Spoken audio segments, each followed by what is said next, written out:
My name is Ruby. I'm 35 years old, and 2 weeks ago I came home to find my own stepsister wearing my wedding gift robe in my kitchen. Before I tell you about how I moved them both from my beautiful Austin home into the gutter, let me know where you're watching from in the comments. The drive home from the airport had been quiet.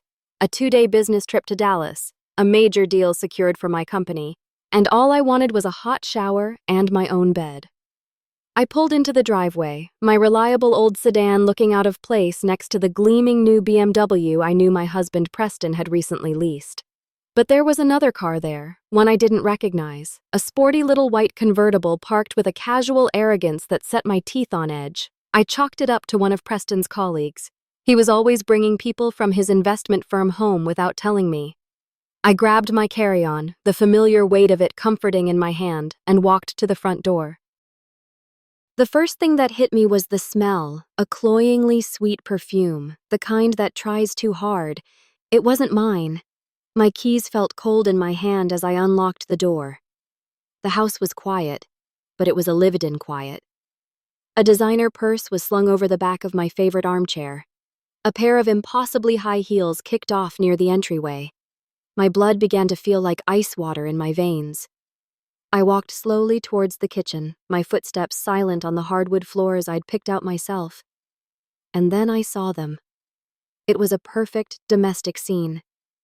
My husband Preston sat at our polished oak kitchen table, the Wall Street Journal spread before him, a coffee mug in his hand. At the stove, with her back to me, was a woman. She was humming, stirring something in my cast-iron skillet, and she was wearing my robe. The beautiful silk robe Preston had given me on our first anniversary, the one I treasured. For a second, my brain refused to process it. It was like watching a movie of someone else's life. Then she turned and the movie became a nightmare. It was my stepsister, Chloe. She saw me and her humming stopped.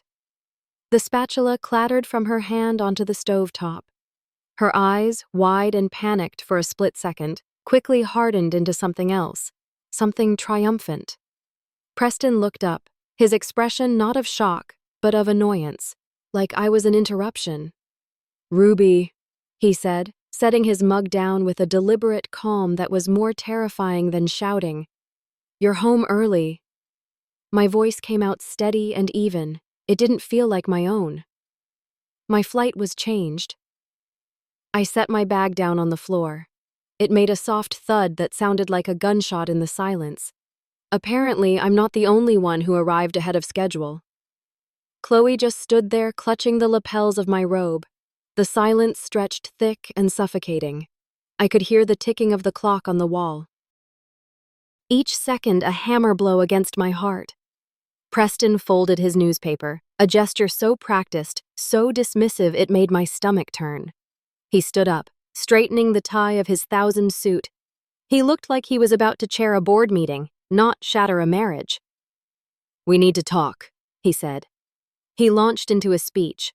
It was clearly rehearsed, every word chosen to inflict maximum damage with minimum fuss. He talked about how our marriage had been drifting, how he needed someone who understood his world, someone with ambition. He said it all without a trace of emotion, as if he were discussing a quarterly earnings report. And then he delivered the final blow.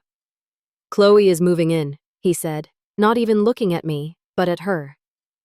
"I'm proposing a new arrangement, a civilized one. You have 2 options, Ruby. You can accept the situation and we can all figure out a way to coexist. Or," he finally turned his cold eyes on me, "you can leave with what you came into this marriage with, which, as we both know from our prenup, is nothing. Nothing." The word echoed in the room. He had just erased 8 years of my life, my work, my sacrifices, and valued it at nothing. I looked at Chloe, who was now smirking, a smug little curl to her lips. She was enjoying this. She was savoring my humiliation. I felt a strange comb wash over me. The pain was still there, a hot, sharp thing under my ribs, but it was being encased in ice. I thought about the house, this house that I had paid for in cash through my company. I thought about the cars in the driveway, both leased under my business account. I thought about the investments, the savings, The entire life he thought was his. All of it insulated, protected, and owned by the little hobby he so often mocked. He expected tears. He expected screaming. He expected me to beg. I gave him none of it. I let the silence hang in the air for a moment longer, a thick, heavy blanket of their arrogance and my resolve. I looked at my husband, the man I had loved, and then at my stepsister, the girl I had tried to help. I took a slow, deliberate breath, tasting the bitter coffee and the sweet promise of what was to come. Then I opened my mouth and said, "All right, Preston," I said, my voice as smooth as glass. "You've made your position clear. I'll be out in 72 hours. His face, so full of smug certainty just a moment before, flickered with confusion. This wasn't the reaction he had prepared for. He expected a storm. I was giving him a dead calm. But to understand that calm, you have to understand the 30 years of weather that came before it. You have to go back to the beginning. My real life, the life I remember, started the day I lost my mother. I was 8 years old. She was sunlight and warm bread and the smell of paint. She was an artist, brilliant and kind, and she filled our little house with color and laughter. Then a sickness came, a quiet thief in the night, and she was gone.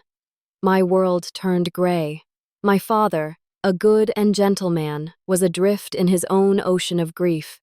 We clung to each other, two survivors on a little raft. For 2 years, it was just us. He taught me how to be strong, and I think in a way I taught him how to smile again. Then came Diane. She was my father's new beginning. A woman he met through a grief support group. She was nice, a perfectly pleasant beige-cold person who filled the quiet spaces in our house with chatter instead of color. And she came with a daughter, Chloe. Chloe was a year younger than me, all bouncing blonde curls and wide blue eyes that knew exactly how to get what she wanted. From the very beginning, there was a strange tension. Diane doted on Chloe, praising her every minor accomplishment as if she'd discovered a new planet.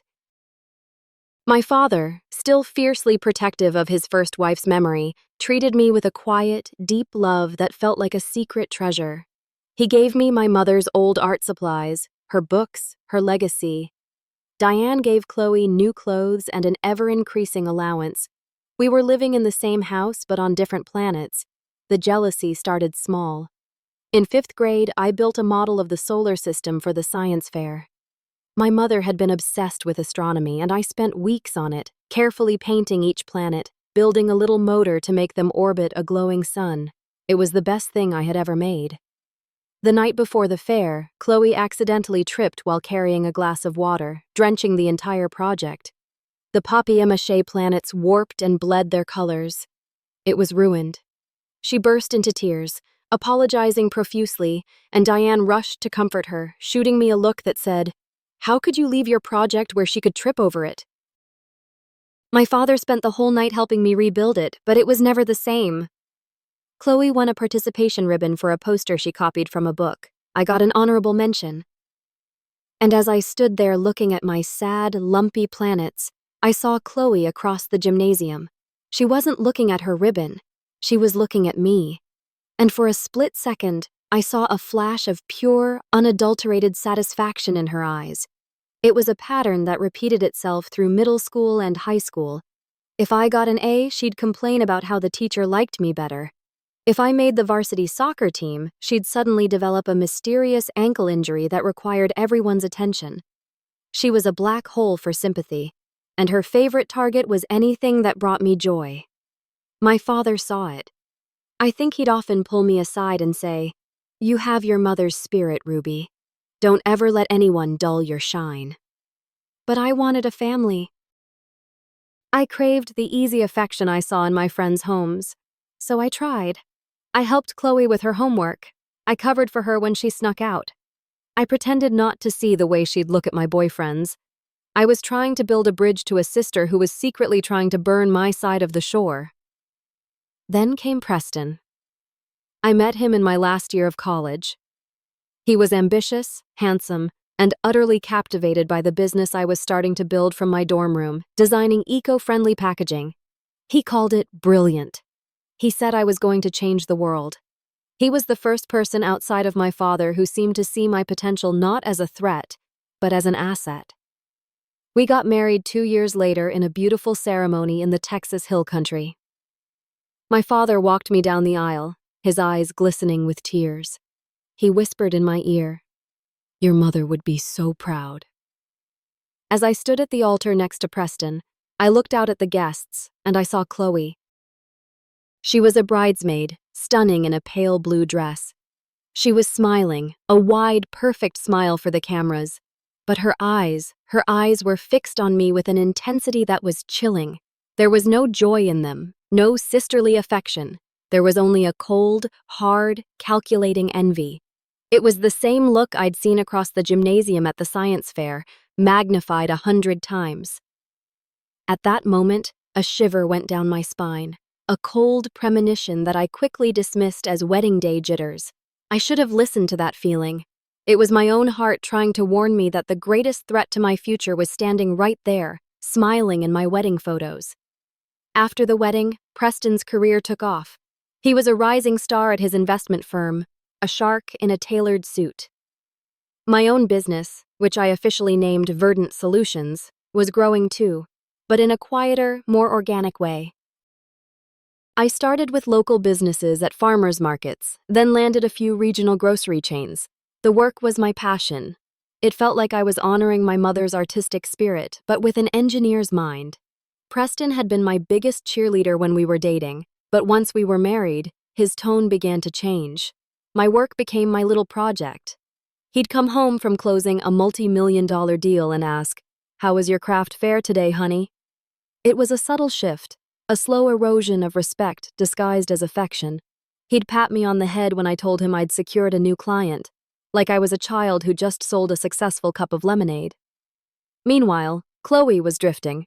She'd graduated college with a business degree, but had bounced between 3 different jobs in 2 years, always complaining that her bosses didn't appreciate her vision. One Sunday, during a tense family dinner, she announced she'd been fired from her latest marketing gig. Diane, my stepmother, immediately looked at me. "Ruby Preston works at that big fancy firm. Surely he could find a little something for Chloe to do." I felt a familiar pit in my stomach. It was the old dynamic. Chloe failing and me being expected to fix it. I didn't want to. A voice screamed in my head, "Don't do it." But then I looked at my father, who looked so tired of the constant tension. For his sake, I agreed to talk to Preston. That night, I brought it up. "Preston, Chloe is looking for a job. Do you think there might be an entry-level analyst position at your firm? She's a smart girl. She just needs a real chance." He scoffed, swirling the wine in his glass. "Ruby, we're a top-tier firm, not a charity. We hire the best of the best from Ivy League schools. Your sister, she doesn't have the pedigree." His arrogance was infuriating, but I pressed on, appealing to the one thing I knew he couldn't resist, his ego. "I know that. But think about it. You could be her mentor. You could shape her, guide her. She looks up to you so much. It would be a great reflection on you to take someone with potential and turn them into a star." I saw it then, a flicker of interest. The idea of being a kingmaker, a powerful mentor to a young, attractive woman, appealed to him. He stroked his chin. "All right," he said, his voice magnanimous. "I'll see what I can do, but she reports to me. I'll keep her on a tight leash." 2 weeks later, Chloe started her new job. I felt a wave of relief. I thought I had finally done it. I'd helped my sister. I'd eased the family tension. I'd built that bridge. I was a fool. I hadn't built a bridge. I had opened the gate and personally escorted the wolf into the fold. The change was almost immediate. Suddenly, Preston and Chloe had a whole world of inside jokes and shared experiences I wasn't privy to. Dinners became a performance of their professional lives. "Chloe absolutely killed it in the Braxton pitch today," Preston would announce, beaming. "She has a real killer instinct." Chloe would blush and say, I learned from the best. They were a team. I was the audience. My business, in contrast, became an even bigger joke to him. He'd walk into my home office, see my prototypes and material samples, and say, "It's cute that you have your little arts and crafts project, Ruby. It keeps you busy while I'm out there making a real salary." A real salary? He had no idea. I was already clearing 7 figures in profit, but I let him believe I was making pocket money. Part of it was self-preservation, a lesson learned from my mother's difficult divorce from her first husband before she met my dad. She had trusted him with everything and left with nothing. I swore that would never be me. So, every major asset, every investment, the down payment for our house, it was all funneled through my business. Legally, I was a CEO funding a lifestyle. In his eyes, I was a housewife with a hobby. The affair probably started a few months after she began working there. Looking back, the signs were all there. The late nights at the office, the business trips they took together, the way he started guarding his phone like it held state secrets. I was so busy, so focused on landing a national contract that I explained it all away. I wanted to believe in the family I was trying so hard to build. The sickening moment of realization came about a year ago. I was looking for a document on our shared cloud drive and stumbled upon a folder of photos from a work conference in Chicago. It was pictures of them at dinner, laughing at a jazz club. His arm draped around her. And one photo, a selfie taken in a hotel room. Chloe wearing his button-down shirt and a triumphant smirk. My shirt. His shirt. Our life. My world didn't shatter. It simply clicked into sharp, horrible focus. Every little slight, every condescending comment, every shared glance I had ignored, it all made sense. I hadn't just been betrayed. I had personally handed them the knife.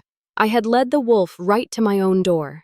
And as it stood there, ready to devour everything I had, I made a choice. I would not be the prey. If you're still listening, please help me out by liking this video and commenting the number 1 below. It lets me know you've given me a like and that you're with me on this journey. Your support is a huge encouragement for me to keep going. Please comment with a 1 and then listen to what I did next.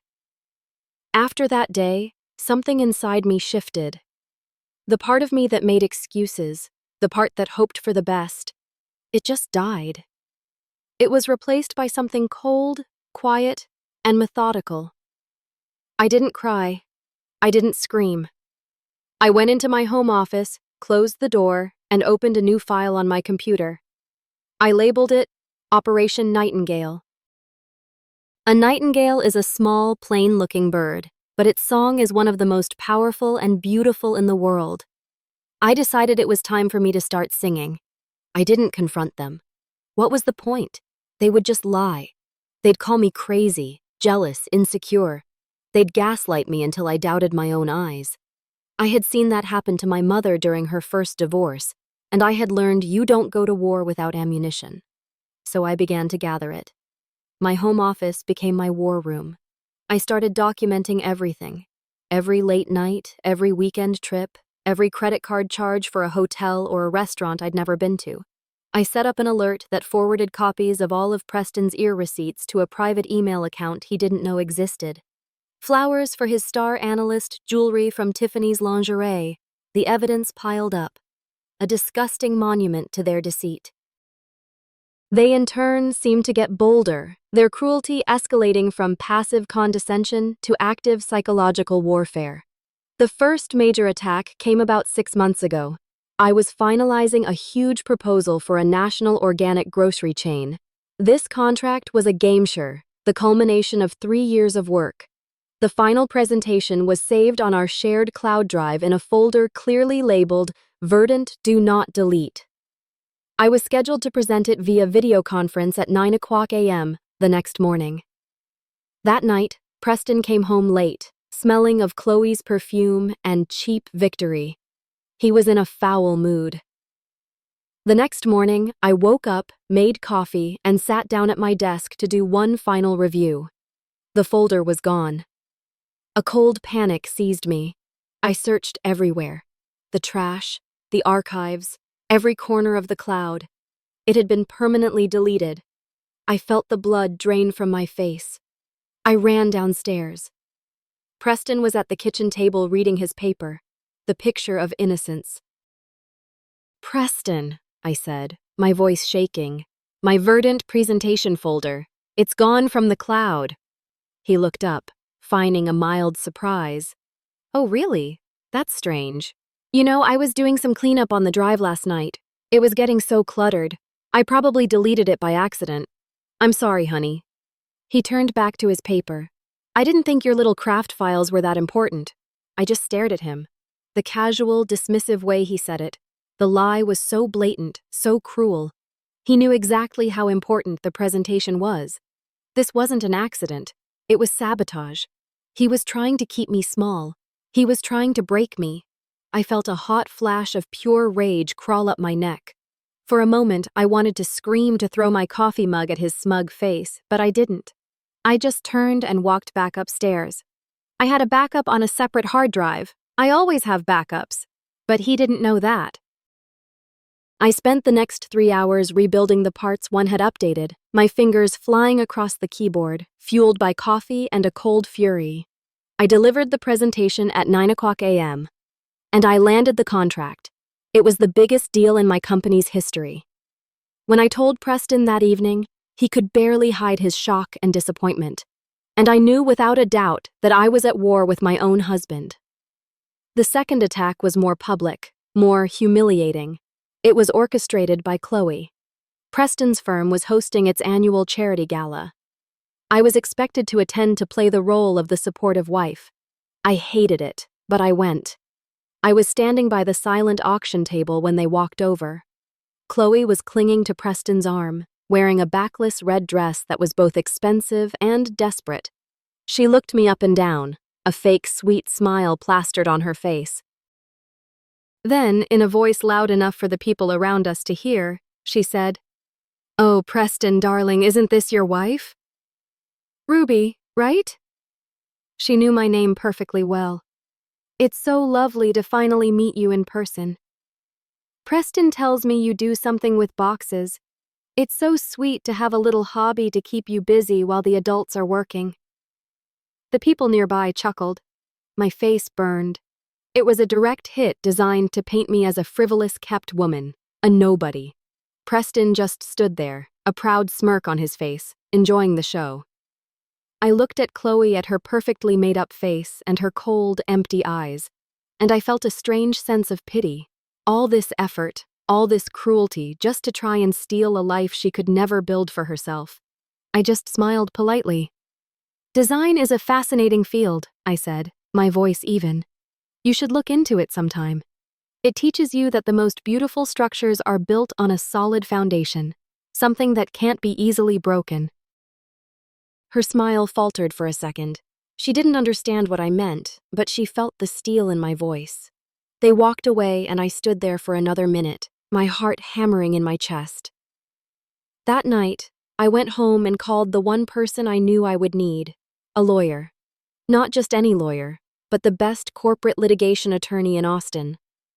I didn't tell her the whole story. Not yet. I just said I needed to restructure my corporate assets for maximum liability protection. It was the first official move in Operation Nightingale. The war was no longer silent. It was about to get very, very loud. So, when I stood in that kitchen with their smug faces staring at me, I wasn't a heartbroken wife. I was a general, and they had just blundered directly into my perfectly laid trap. My calm wasn't shock, it was control. "All right, Preston," I said. "You've made your position clear. I'll be out in 72 hours. I turned without another word and walked upstairs, leaving them in a stunned silence. I could feel their eyes on my back. I went straight to my office, my real office, the command center of my life, and closed the door. My hands were perfectly steady. The emotional part of my brain had shut down, and the logical CEO part had taken complete control. I sat down in my leather chair and took a deep breath. Then I made my first call. The phone rang twice before a crisp, no-nonsense voice answered. Eleanor Vance. Eleanor was my lawyer. We had been working together for the past 6 months fortifying the legal walls of my company. She was a shark just like Preston, but she was my shark. Eleanor, it's Ruby, I said, my voice low and even. It's time. There was a pause on the other end, and then I heard the faint sound of typing. I see, she said. Her voice was as calm as mine. Are we proceeding with the full protocol? Full protocol, I confirmed. Operation Nightingale is a go. I want an immediate asset freeze on his personal accounts. Everything in the name Preston Hayes, his checking, his personal brokerage account, his 401k. Leave the corporate accounts of Verdant Solutions completely untouched. We don't want to tip our hand. Understood, Eleanor said. I'll file the emergency petition with the court within the hour, citing potential dissipation of marital assets pending a divorce filing. It should be approved by morning. What about the property? He's here, I said, with her in corporate housing. I heard Eleanor let out a low whistle. He's making this easy, she said, a hint of admiration in her voice. I'll have the cease and desist and the eviction notice drawn up. Standard 24-hour vacate order. We'll serve him with everything at once. When do you want to do it? 72 hours from now, I said. Let them have their little victory for a couple of days. I want them to feel safe, cold-blooded. I like it, Eleanor said. I'll be ready. Stay strong, Ruby. I hung up. One piece on the chessboard moved into position. My second call was to my CFO, a brilliant woman named Maria, who had been with me since the beginning. She knew more about my company's finances than I did. She also knew the general outlines of my situation with Preston. Maria, I said when she answered. Execute Operation Nightingale. With absolute pleasure, she replied, her voice filled with a fierce loyalty that almost made me emotional. Almost. How scorched do you want the earth? I want it visible from space, I said. Start the process of formally documenting all corporate assets. I want a full inventory and valuation report ready to go. The house, the vehicles, the furniture we purchased for the executive retreat. I put a sarcastic emphasis on the last 2 words. I want every receipt, every title, every deed locked and loaded. Consider it done. Maria said they won't know what hit them. I ended the call. The machine was now in motion. All the pieces I had so carefully put into place over the last year were moving towards their inevitable conclusion. I leaned back in my chair and finally allowed myself to feel the silence of the house. But it wasn't silent. Faintly through the floorboards and the air vents, I could hear their voices from the kitchen below. They weren't whispering. They were laughing. I crept to the vent in the corner of my office and listened. Can't believe how easy that was, Chloe was saying, her voice giddy. I thought she'd fight, scream or something. She just folded. She knows she can't win, Preston's voice replied, deep and smug. Without me, she's nothing. Her little craft blog can't pay for this lifestyle. She's smart enough to know that. Taking the high road is her only move. So what happens now? Chloe asked. Is she really going to leave? She has to. In 72 hours, this house is officially ours. We can finally start our lives. I felt a bitter smile touch my lips. Our house. Our lives. The arrogance was breathtaking. Then Chloe asked the question that made my blood run cold all over again. Should we change the locks? There was a pause. Then Preston chuckled after she leaves, he said. Let's not be cruel. Cruel. He thought that was mercy.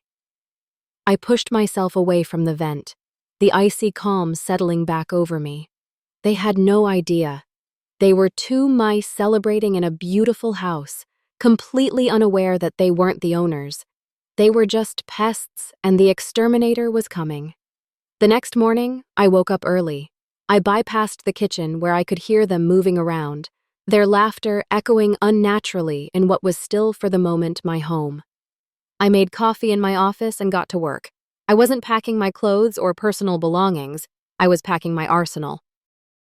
I spent hours gathering every single piece of documentation, the original deed to the house, clearly listing Verdant Solutions LLC as the owner, the vehicle titles, the corporate insurance policies. I printed out 3 years of financial statements highlighting every major purchase that proved my company, not Preston, had funded our entire life. I compiled it all into 3 identical thick binders, each with a crisp, clean label, Hayes FIV, Hayes Corporate Assets. Around noon, they finally emerged from the bedroom. They were acting like they were on a honeymoon. He was in his golf attire. She was in my yoga clothes. They were heading out for the day. As they left, Preston paused at the bottom of the stairs and looked up at my office door. "Try not to make too much of a mess with your packing, Ruby," he called out. "I've got clients coming over for drinks next week. I want the place to look presentable." I didn't answer. I just listened to the front door close behind them, the sound of their laughter fading as they drove away in the company car. Later that afternoon, the movers arrived. It was a small crew, just 2 men from a company I used for my business logistics. They knew me as Ms. Gable, the CEO. They had no idea about the drama unfolding in this house. Preston and Chloe had just returned from their day out. They were sitting on the patio drinking cocktails when the moving truck pulled into the driveway.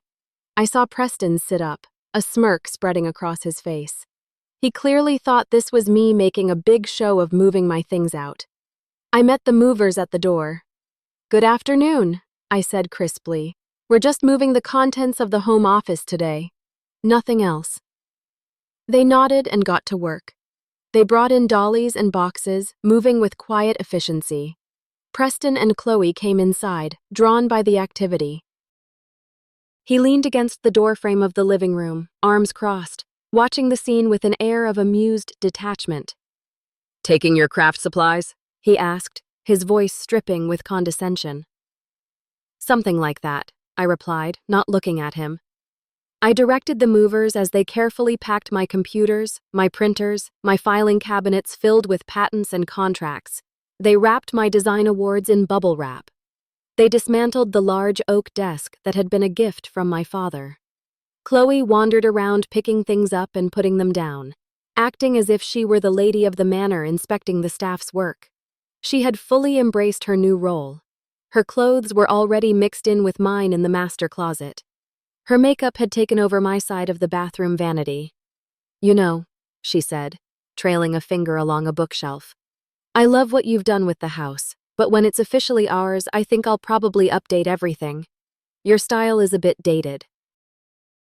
"Design is subjective," I said pleasantly, my eyes following a box labeled International Contracts as it was carried out the door. An hour later, my office was empty. The room looked stark and bare.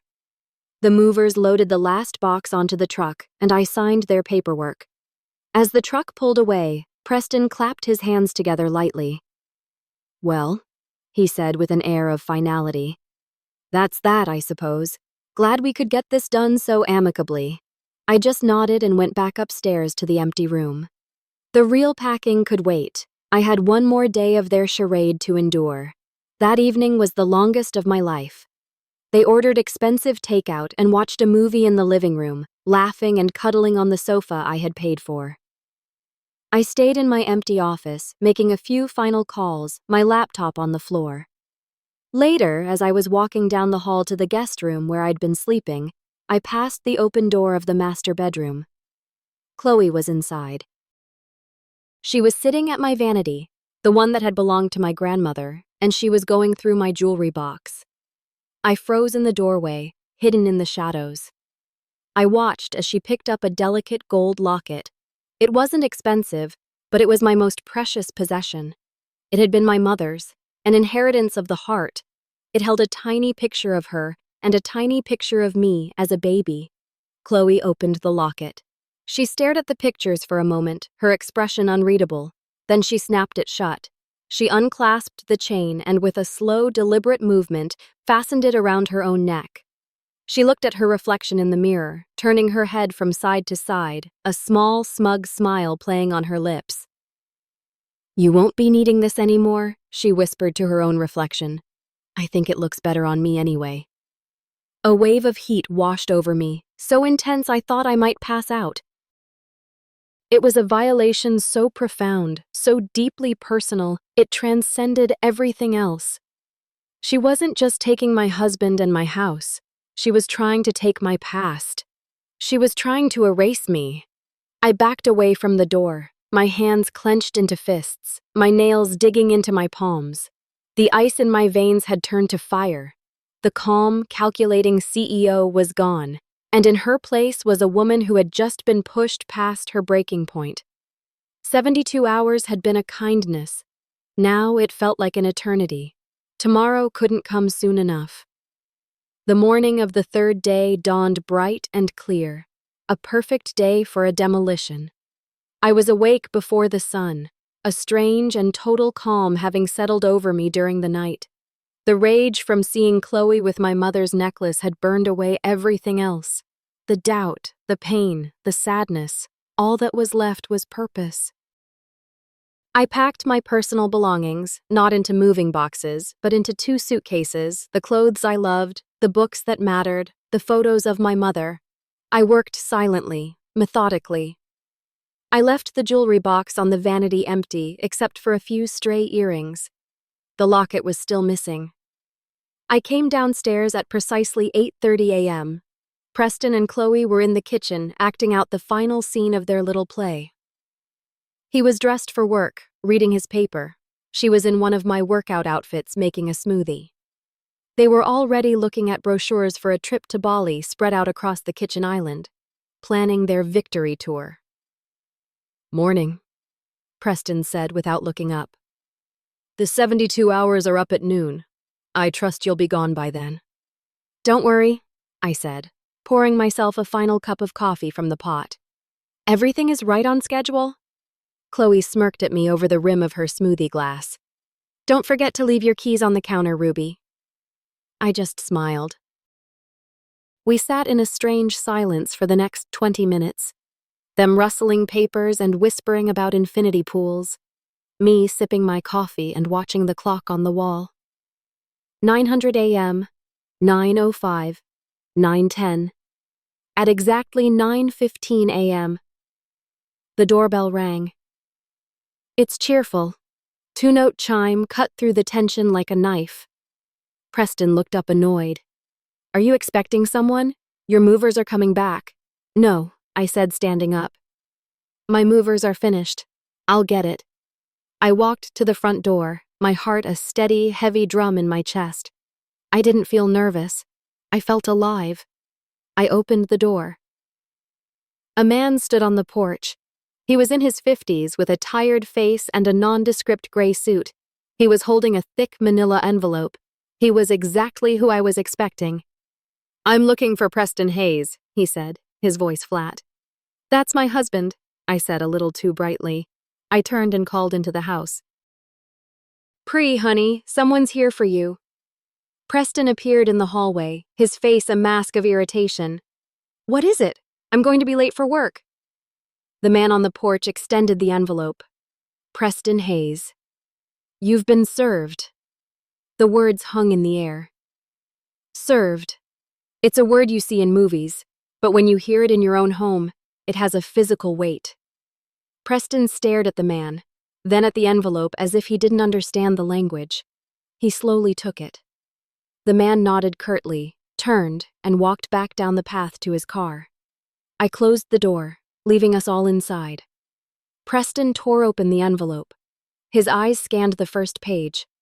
I watched his face as he processed the words. A fascinating slow-motion ballet of emotions. First confusion, his brow furrowed, then disbelief. He shook his head slightly as if to clear it. He read the page again, and then finally his face began to suffuse with a deep, blotchy red. Rage. He looked up at me, his eyes wide and wild. He jabbed a finger at the papers in his hand. "What is this?" he spat, the words coming out in a choked whisper. "It's exactly what it looks like," I said, my voice dangerously calm. "Divorce papers," he roared, his voice finally breaking free. "You're divorcing me?" "After everything I've done for you, after I generously gave you 2 options, I chose a third option, I said, taking a sip of my coffee. He waved the papers at me like a weapon. This is insane. A cease and desist. What the hell is a cease and desist? It's a legal order, I explained as if to a child, informing you that you are currently residing in a property owned by Verdant Solutions. As the CEO of that company, I am formally instructing you to vacate the premises. He stared at me, his mouth opening and closing. He looked at the walls, at the floor, as if seeing them for the first time. This is my house. I pay the mortgage. No, you don't, I said simply. You transfer money into a joint account every month and my company pays the mortgage. A company you thought was a little craft project. Chloe had appeared in the kitchen doorway, drawn by the shouting. Her face was pale, her eyes darting between us. Preston, what's going on? Preston ignored her. His rage was focused entirely on me. He was breathing heavily, his multi-thousand suit suddenly looking cheap and ill-fitting. The powerful investment banker was gone, replaced by a cornered, confused animal. This can't be legal, he shouted, shaking the papers so hard they rattled. I'll call my lawyer. He'll destroy you. You'll get nothing, Ruby. The prenup is ironclad. You'll leave with nothing. He was still shouting, his voice echoing in the grand foyer he thought was his. When the doorbell rang again, Preston froze, his tirade cut short. We all looked at the door. Don't worry, I said, a real smile finally breaking through. I'll get that one too. I believe it's for you. He stared at me, a flicker of genuine fear finally entering his eyes. He didn't understand what was happening, but he was starting to realize that the game he thought he had won had never even started. I opened the door.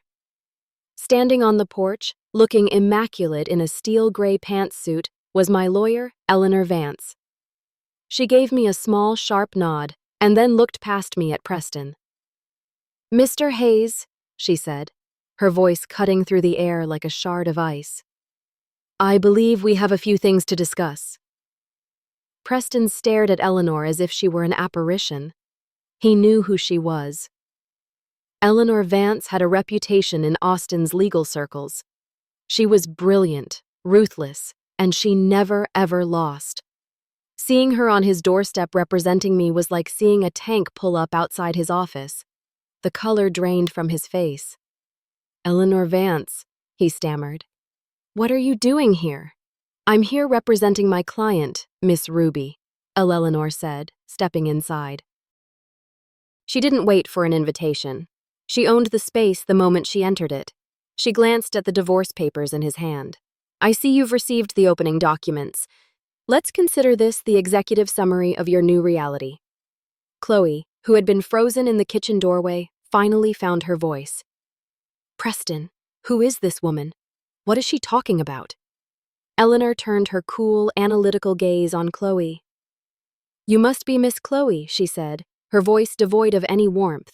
The new arrangement. The way she said it made it sound like something you'd find growing in a petri dish. Eleanor walked past them and placed her leather briefcase on the dining room table, snapping it open with 2 sharp clicks. Mr. Hayes, perhaps you should sit down. You look a little unsteady. Preston didn't move. He was still reeling. This is a joke, he said, trying to regain his footing. A scare tactic. Our prenup protects my assets, this house, my salary, my investments. Eleanor pulled out a thick bound document. It was one of the binders I had prepared. She dropped it on the table with a heavy, definitive thud. Let's talk about assets, shall we? She said, flipping it open. Let's start with this house. You seem to be under the impression that it's marital property. It is not. She slid a copy of the deed across the table. It was purchased on May 12th for years ago by Verdant Solutions LLC as a corporate executive retreat. You've been living in corporate housing, Mr. Hayes. Rentry, I might add.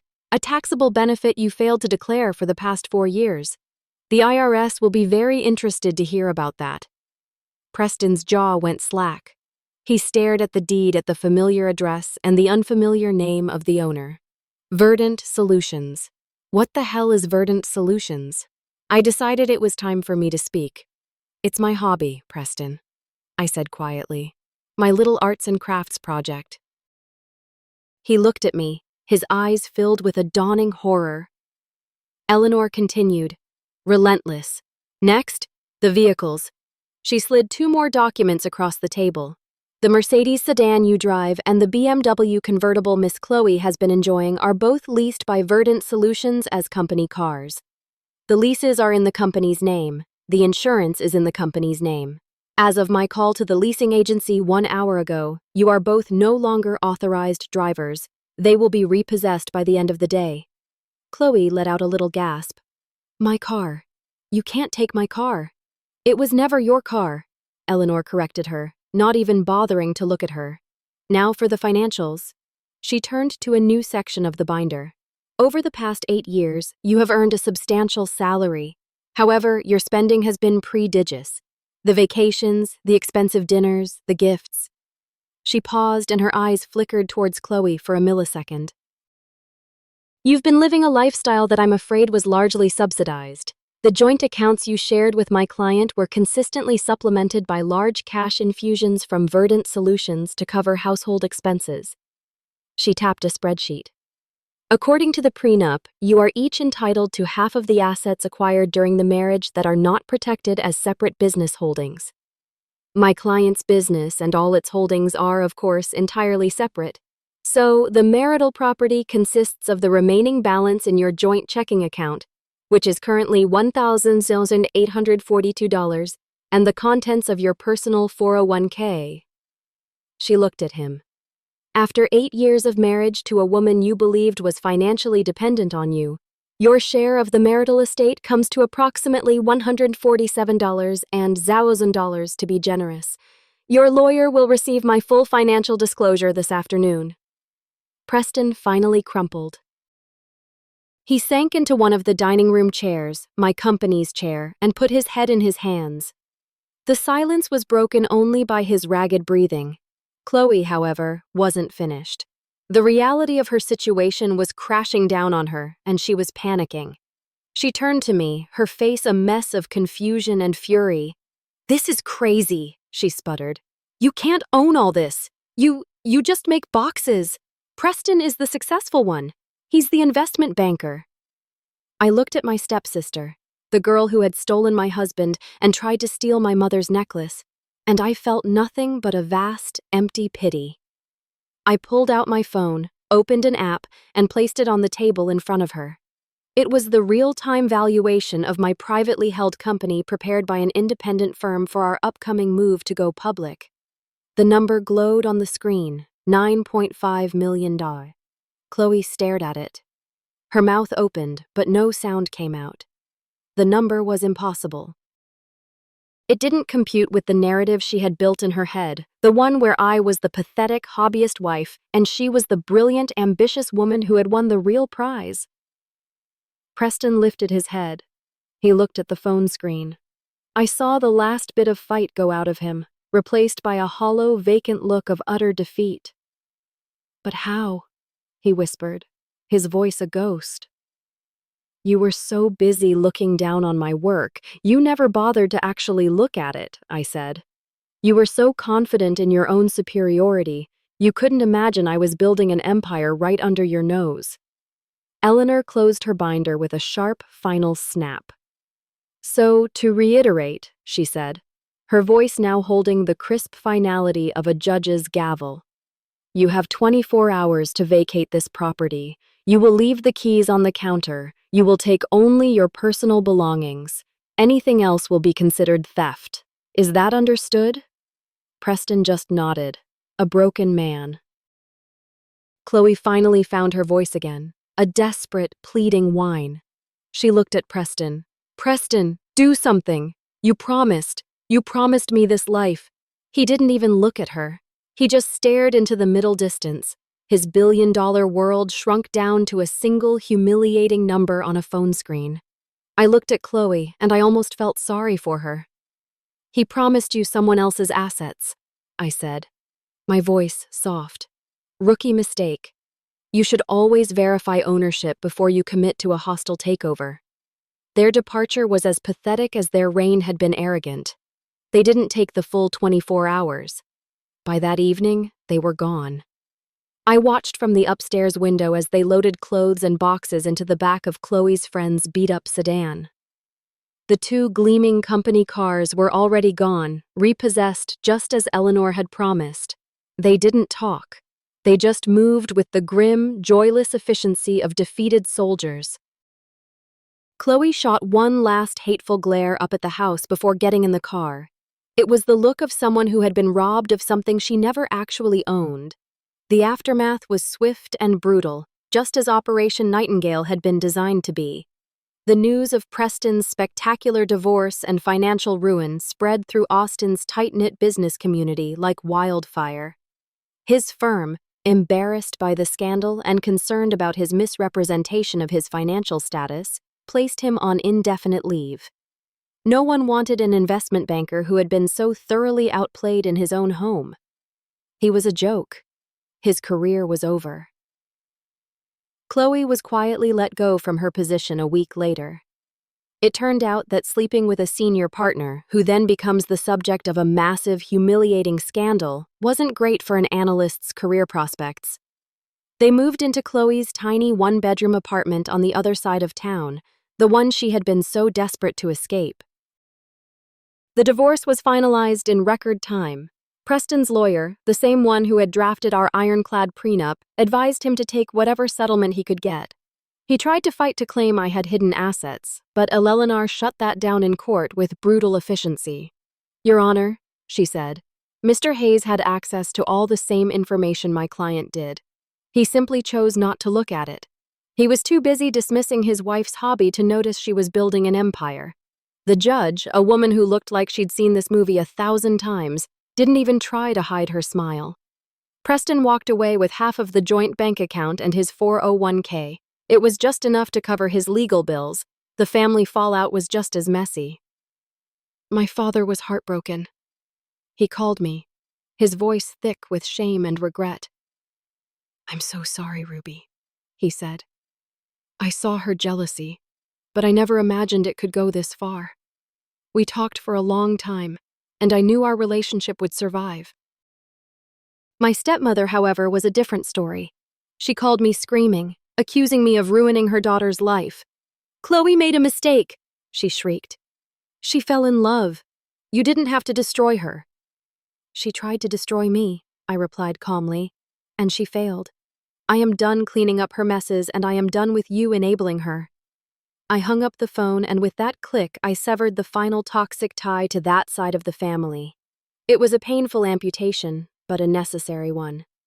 As for Chloe and Preston, their desperate alliance built on greed and ego crumbled without my money to hold it together. I heard through the grapevine that she left him within 2 months. She couldn't stand the real Preston, the one without the fancy house, the fast cars, and the unlimited credit card.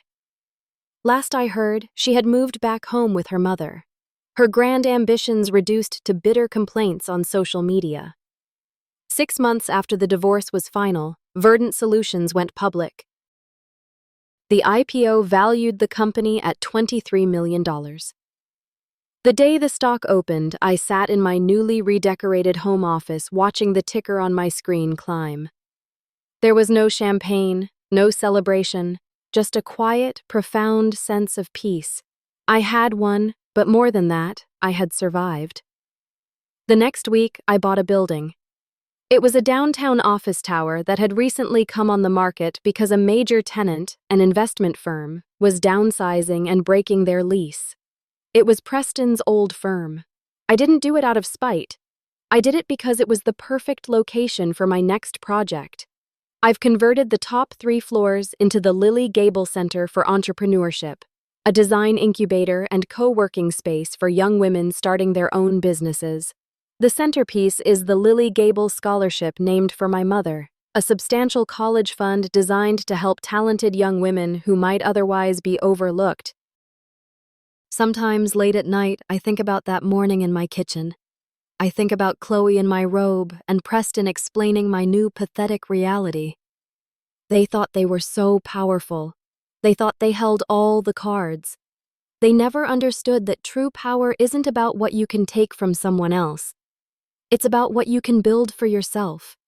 He tried to put me in a box, a little hobby box he could control. He never realized I was the one designing the whole world outside of it. Thank you so much for listening to my story all the way to the end. It means the world to me to be able to share it. So many of us have faced betrayal from the very people who are supposed to love us, and it's important to know you're not alone.